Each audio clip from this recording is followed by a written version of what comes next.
परमेश्वर चाहे लें, पूरा मन से परमेश्वर पर भरोसा रखें और अपनी समझ का सहारा ना लें।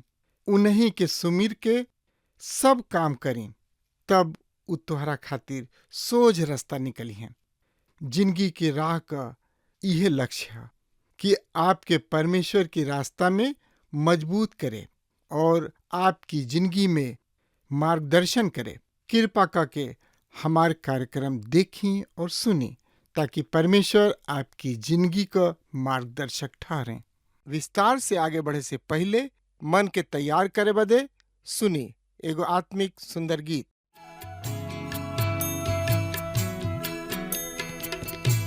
यीशु के शरणवा में शांति मिली है भाई, यीशु के आराधना में मन दा लगाई, यीशु के आराधना में मन दा लगाई, यीशु के आराधना में।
अंधविश्वास में फंस के परमेश्वर के छोड़ देला, अंधविश्वास में फंस के परमेश्वर के छोड़ देला। सोच विचार के देखा जिंदगी में का पैला, माटी के शरीर एक दिन माटी के शरीर एक दिन माटी हो जाई, यीशु के आराधना में मन का लगाई, यीशु के आराधना में मन का लगाई, यीशु के आराधना में।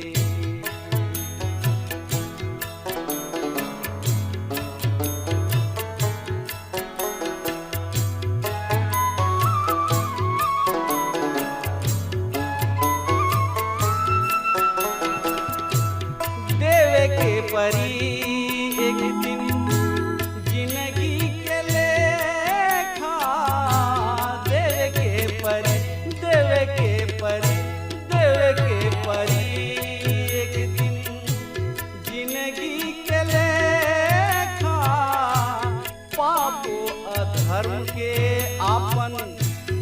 करमवा के देखा, पापो अधर्म के आपन करमवा के देखा, बाप पूत हित नाथ,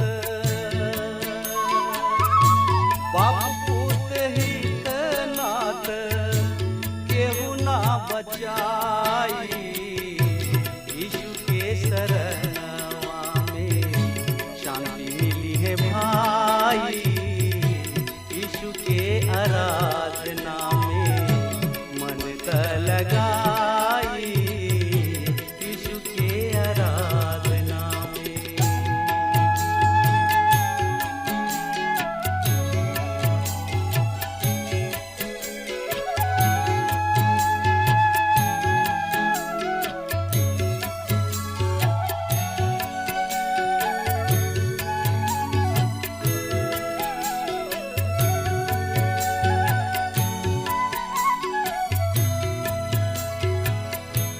परमेश्वर पिता ई दिहलन सुंदर मनुष्य तन, परमेश्वर पिता ई दिहलन सुंदर मनुष्य तन, दारू गांजा भांग खाई के बिगाड़ देहला सुधा मन, दारू गांजा भांग खाई के बिगाड़ देहला सुधा मन, आखिरी में जीने की, आखिरी में जीने की बेकार हो जाई, यीशु के आराधना में। हाँ त श्रोता मित्र भाई बहन, जैसे कि रहुआ जानतानी कि यह दिन में हमनी के पुराना नियम से हागे नबी की किताब के सिलसिलेवार रूप से अध्ययन कर रहल बानी जा, और एक किताब के मुख्य विषय है परमेश्वर के भवन के पुनर्निर्माण।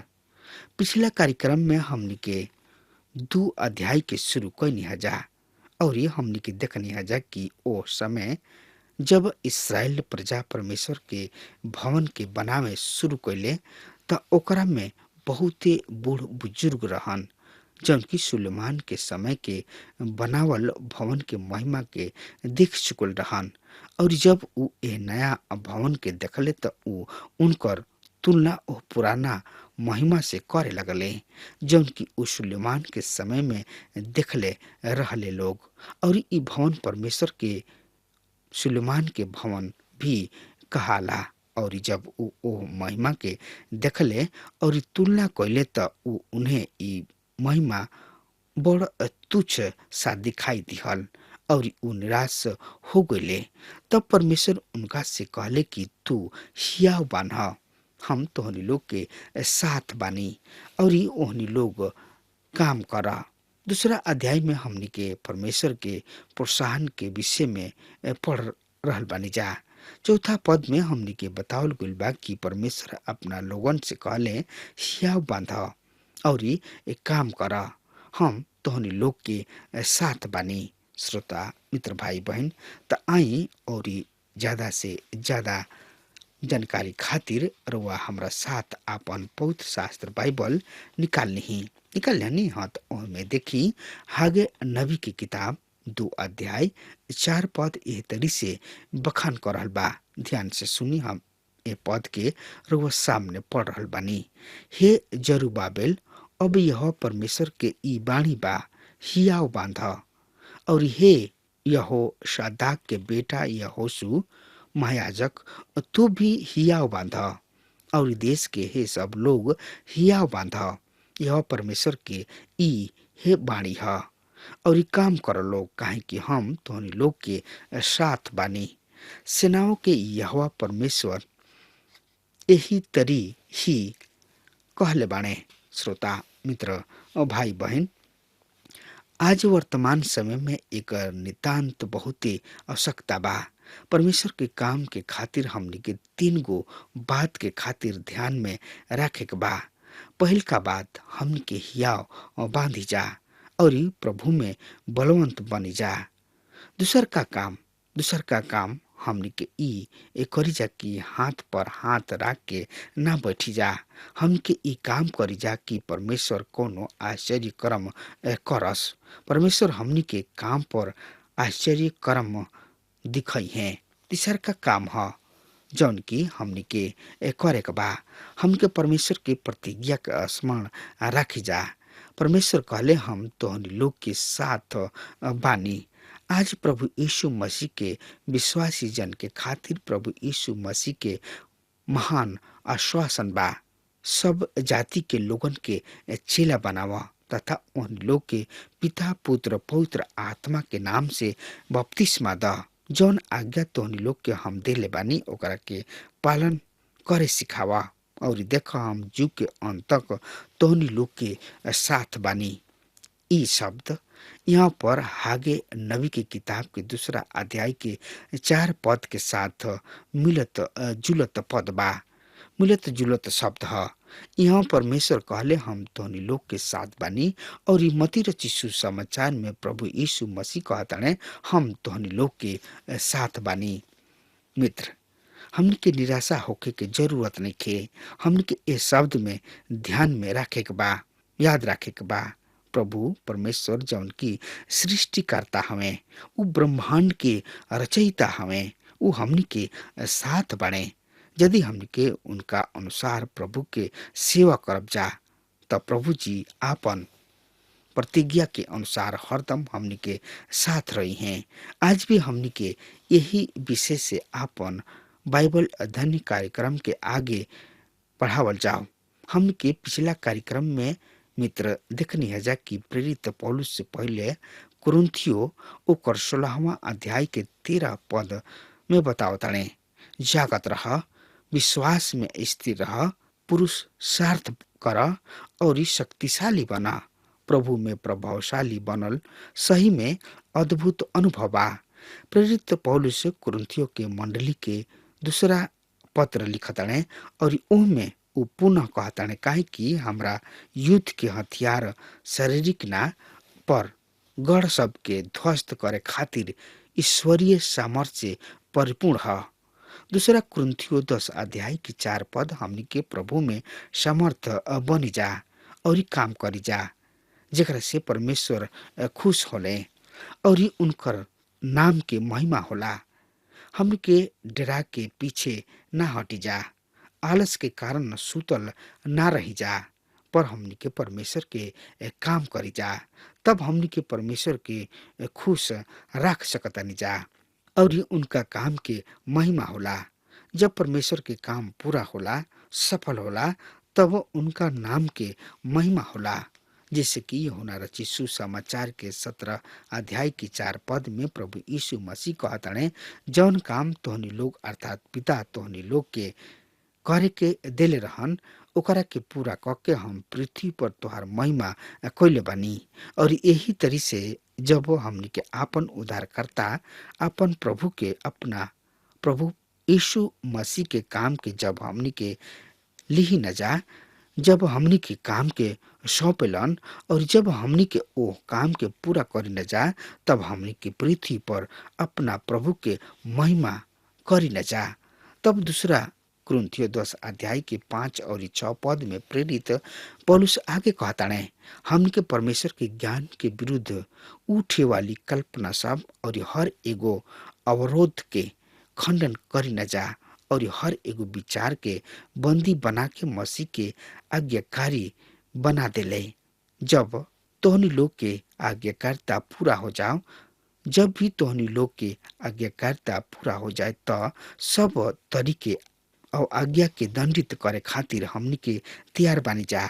दूसरा शब्द में रुआ यह बात के नीचे करे कि रुआ परमेश्वर के आज्ञा के पालन कर रहल बानी। एकरा से कोनो अंतर नहीं पड़े के कि राउर काम छोट बा या बड़ बा। अंतर ये बात से पड़ता कि रुआ परमेश्वर के आज्ञा के पालन कर रहल बानी या नहीं कर रहल। हमनी के यह याद रखे के जरूरी बा कि हमनी के प्रभु में बलवान बने के बा। परमेश्वर इस्राएली सब से कहताने, निश्चय ये भवन के महिमा पहले के भवन से तुच्छ सा बा। हम जानतानी कि पर हियाव बांध ई तोहनी लोग के खातिर हमार चुनौती बा। श्रोता मित्र भाई बहन, हियाव बांध। ई सबसे पहला बात ह जौन की परमेश्वर जौन की तोहनी लोग से कहताणे, और दूसरा बात जौन की परमेश्वर उनकरा से कहताणे ऊ ह काम कर। पहले हियाव बांध और फिर काम कर। हमन के आपन काम पूरा करी जा। ई परमेश्वर हमें जौन की ई पक्का करी है कि केकर काम महान बा, केकर काम उत्तम बा। परमेश्वर कहले तोहनी लोग काम कर। हम निश्चित करब कि पुराना भवन अधिक महिमा न्यूत बा या नया भवन जौन की तोहनी लोग बना रहल बड़ा, एकर महिमा अधिक बा। ई हम निश्चित करब। सो हमनी के आपन काम करे के बा जौन की परमेश्वर हमनी के दिल बाणे। ई परमेश्वर हमें जौन की ई निश्चित करी है कि केकर काम महान बा, केकर काम उत्तम बा, श्रेष्ठ बा। जब हमनी के स्वर्ग जाइब जा और ई प्रभु के महिमा के उपस्थिति में होखब जा, त हमार अनुमान बा कि उहाँ मार्टिन लूथर के समय के लोग हुई हैं जौन की प्रधान काम कैले, पर ऊ प्रसिद्ध ना भइले। जे जॉन वेस्ली के समय में उनको से भी महान काम कैले, पर उनका के केहू नहीं के जानत। बिली ग्राहम के विषय में उनको से भी अधिक महान काम, महान सेवकाई करे वाला लोग वहाँ हुई हैं, पर उनकर नाम केहू नहीं के जानत। स्वर्ग में राउर स्थानीय मंडली के अनेक महान संत हुई हैं जिन्हें अपना पृथ्वी पर कबो न कबो देखले हुई हैं। रुआ कह प्रभु हम त हमरा के कबो नहीं देखले। ई ना तक कबो संडे स्कूल में वचन के पढ़ौले, ना कबो चर्च के सफाई में भाग लेले, ना चर्च के कोनो गायन मंडली में गीत गौले, और ना ई चर्च में कोनो धन राशि दिहले। तब प्रभु कहिए ई तोहरा खातिर अनजान हमें, पर हम एहनी लोग के जानतानी। सुना ई महिला जौन की तोहनी लोग के सामने खड़ा बा, हम एकरा विषय में बतावतानी। एकर मरद एकरा के छोड़ देले बाड़े। एकरा किने एगो छोट बच्चा रहे। ऊ अकेले ही ओ बच्चा के पालन पोषण करत रही, और जब ऊ समझदार भइले, ई ओकरा के परमेश्वर के सेवक खातिर भेज दिले, और ऊ वहाँ आश्चर्यजनक सेवा कैले। सैकड़ों के खातिर ऊ परमेश्वर के आशीष के स्रोत बनली। ऊ महिला विश्वास योग्यता के साथ अपना उत्तरदायित्व के निभौली। उनका विशाल जन समूह के संबोधित करे के सुअवसर कबो प्राप्त न भइल, पर उनका केवल एगो आदमी के संबोधित करे के उनकर अवसर प्राप्त भइल, और इहे उ सेवा रहे जौना के परमेश्वर उनका के सौंपले रहन, और ऊ ओकरा के पूरा कैले। ऊ अपना बच्चा के परमेश्वर के खातिर तैयार कैले।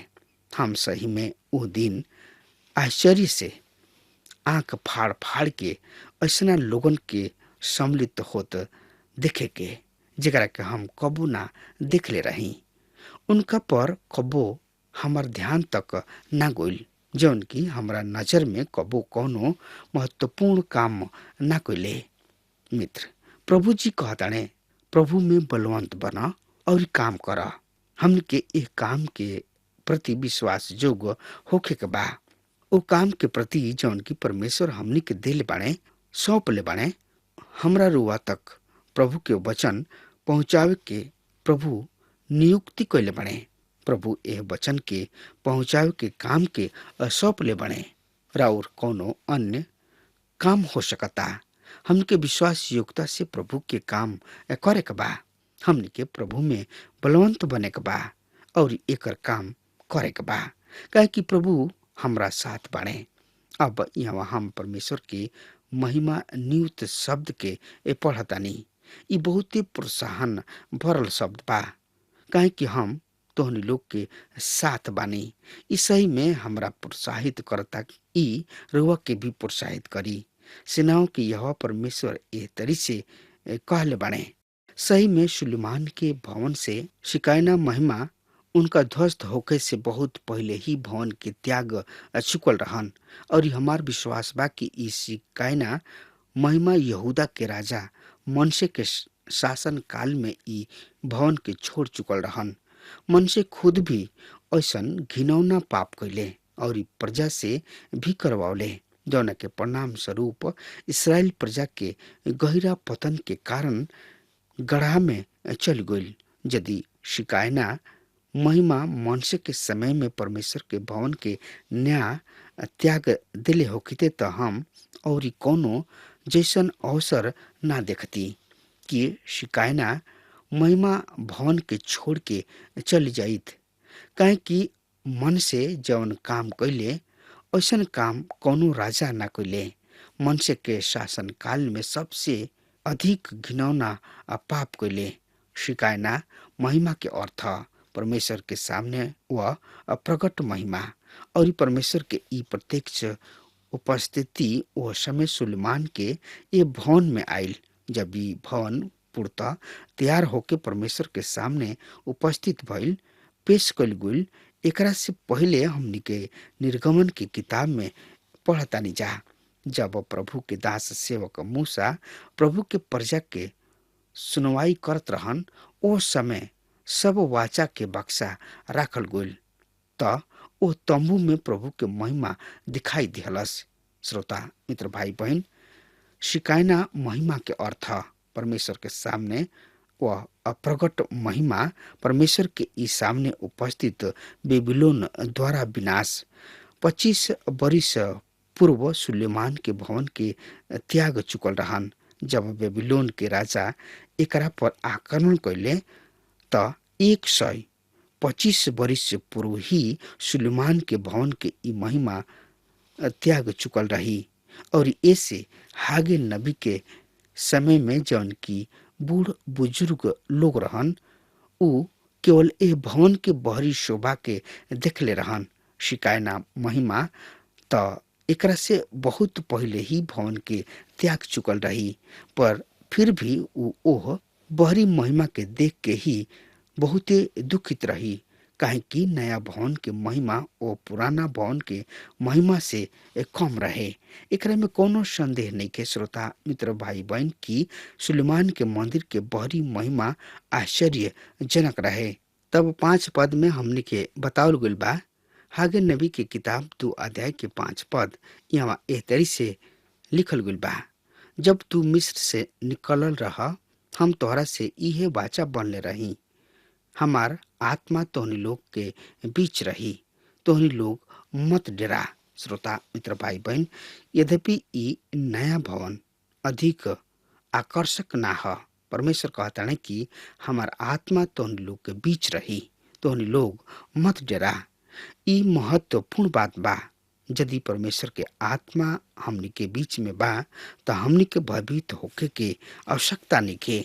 परमेश्वर खुद हर एगो वस्तु के अपना समय पर सुंदर बनई है, आकर्षक बनई है, काहे कि ऊ हमनी के बीच में बाणे। ई ओ भवन से उत्तम बा जौन की सुगर विशाल व भव्य बा, पर ओकरा में परमेश्वर के आत्मा निवास ना करला। परमेश्वर उन्हें साफ साफ बतौले कि एकरा से पहले वाला भवन तोहनी लोग के आकर्षक दिखाई देता, पर वास्तविकता ई बा कि ई भवन जौना के तोहनी लोग बना रहल बाड़ जा, ई बहुत ही सुघर व आकर्षक ह। काहे कि हमार आत्मा तोहनी लोग के बीच में बा। मित्र, यहाँ परमेश्वर के आत्मा नहीं खे, वहाँ पर शैतान के आत्मा निवास करला। इससे आवश्यकता बा कि हमनी के परमेश्वर के आज्ञा के पालन करी जा, परमेश्वर के साथ अपना रिश्ता के साफ सुथरा और स्पष्ट रखी जा, ताकि परमेश्वर के आत्मा हमनी के बीच में निवास कर सके और हमनी के परमेश्वर के द्वारा आशीषित होकी जा। जहाँ परमेश्वर के आत्मा नहीं खे, वहाँ शैतान के आत्मा निवास करला। ये तरी कोनो स्थान कबो रिक्त ना रहेला। पुराना नियम के युग में परमेश्वर के आत्मा लोगन बीच रहत रहे।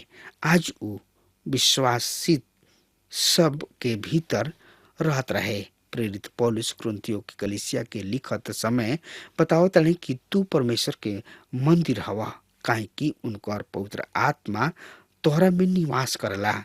आज प्रत्येक विश्वासी के जिंदगी में प्रभु के आत्मा निवास करला। विश्वासी सबके झुंड के बीच प्रभु के आत्मा निवास करला और ई पवित्र आत्मा है जौन की कलीसिया के संचालन करला, ओकरा के शांति देले और ई प्रभु के वचन के आगे बढ़ाव में सहायता करला। इहे पवित्र आत्मा है जौन की परमेश्वर के वचन के वास्तविक और सत्य बनावेला। इहे पवित्र आत्मा हवे जौन की विश्वासी सब के बीच में क्रियाशील हवे और ई प्रभु यीशु मसीह में होके के सबसे बड़ लाभ बा। हाँ श्रोता मित्र भाई बहन, अब हमार समय खत्म हो रहा बा। तब तक खातिर रुआ हमारा के आज्ञा दी। परमेश्वर रुआ के बहुत बहुत आशीष देस। आमीन। हमके विश्वास बा कि ई कार्यक्रम आप सब खातिर फायदेमंद सिद्ध भइल हुई। अगर आप सबके लगे बाइबल से चाहे आपकी निजी जिंदगी से कोनो सवाल होके चाहे कोनो समस्या खातिर प्रार्थना करावे चाहतनी तो हमारी फोन नंबर पर जरूर संपर्क करें और आज का दिन आप खातिर सुखद बनावे।